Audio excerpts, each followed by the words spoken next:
oradan gelirken gördüm ve tanıdım.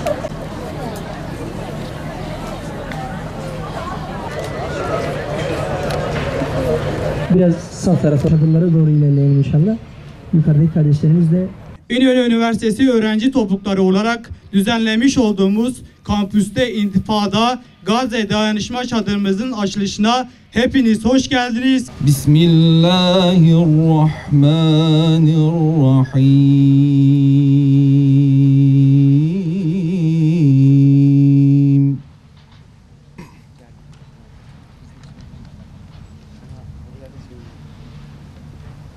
لقد كان لكم في رسول الله أسوة حسنة لمن كان يرجو الله أسوة حسنة لمن كان يرجو الله واليوم الآخر وذكر الله كثيرا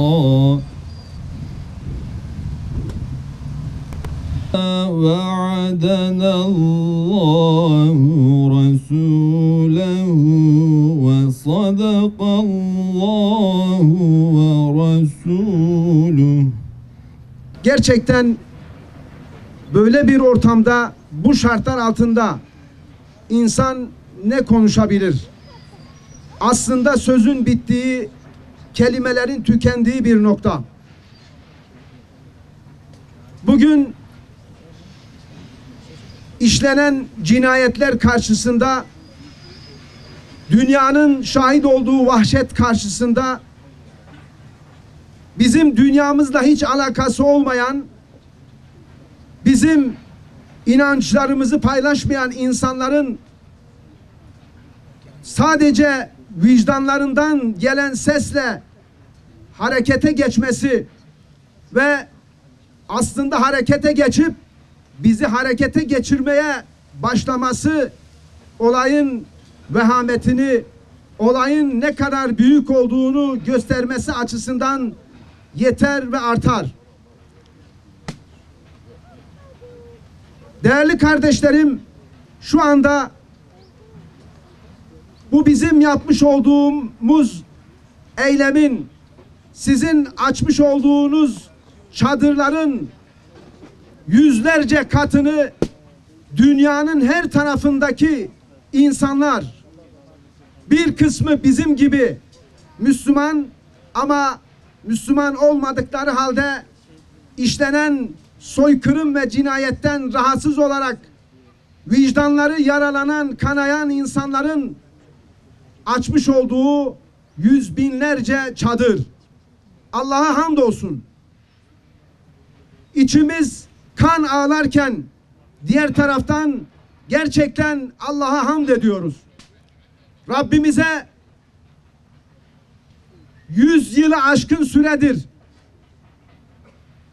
İslam'la ilgili, Müslümanlarla ilgili ortaya attıkları iftira ve yaygaraları gece gündüz insanların gözüne sokan ve İslam'la ilgili, Müslümanlarla ilgili korku pompalayan fitne odaklarının bütün çaba ve gayretleri 7 ay içerisinde, 7 ay gibi aslında kısa fakat Gazze'liler için, Gazze'lilerin duygularını hisseden, Gazze'lilerin çektikleri sıkıntıları kendi vicdanlarında hisseden insanlar için uzun olan, çok uzun olan bu süre içerisinde o yaygaracıların bütün foyalarını Rabbimiz ortaya koydu.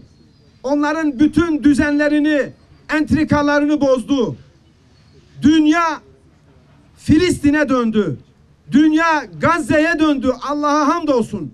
Bundan dolayı biz Rabbimize ne kadar hamd etsek azdır. Yaşadığımız dünyada mahpus olduğumuzu, hapishanede olduğumuzu, köle olduğumuzu bize hatırlatan Hamas'a ve dolayısıyla Kasam Tugaylarına birincisi teşekkür ediyorum. Derdi olan gençlerin farkındalığı artırmak için burada çadır açmasından dolayı öğrenci topluluğu temsilcilerine, başkanlarına ve üyelerine teşekkür ediyorum. Aslında insan ideali ve derdi olandır. İdeali olanın derdi olmadan hayat yaşaması mümkün değildir. Hele günümüzde bu kadar büyük zulmün olduğu, zulmün dünyanın hemen her tarafında bir şekilde kendisini gösterdiği bir dönemde insanın derdinin olmaması mümkün değil. Bir Müslümanın derdinin olmaması mümkün değil. Dert sahibi olan birincisi derdinin gereğini, o derdin atlatılması için ne gerekiyorsa onu yapması gerekenleri yapar.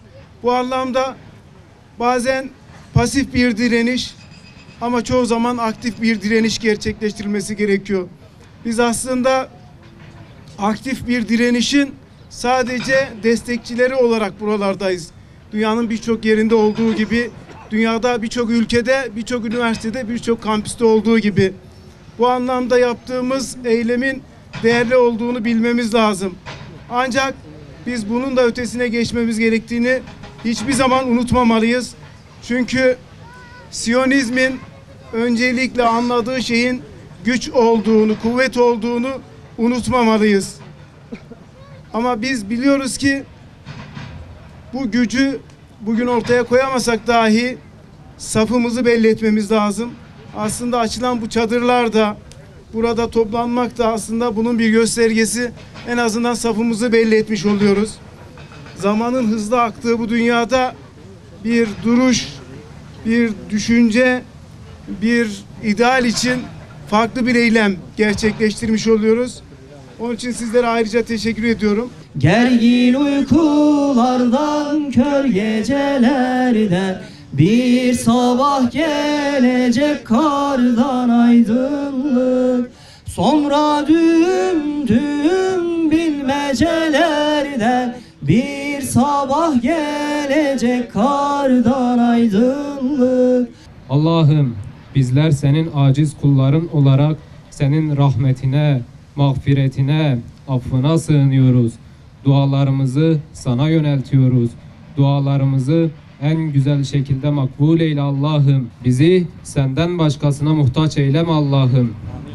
Ya Rabbim, Hazreti Adem'den Hazreti İbrahim'e, Hazreti Musa'dan Hazreti İsa'ya kadar yeryüzünü şereflendirmiş bütün kutlu nebilere, Kudüs'te ayak izleri olan bütün peygamberlere ve bilhassa Hazreti Peygamber sallallahu aleyhi ve selleme sonsuz salat ve selam gönderiyoruz. Haberdar eyle Allah'ım. Rabbimiz sen mazlumların yardımcısı, zalimlerin hasmısın. Mahzun ve masum gönülleri her türlü zulüm, bela ve musibetten muhafaza eyle.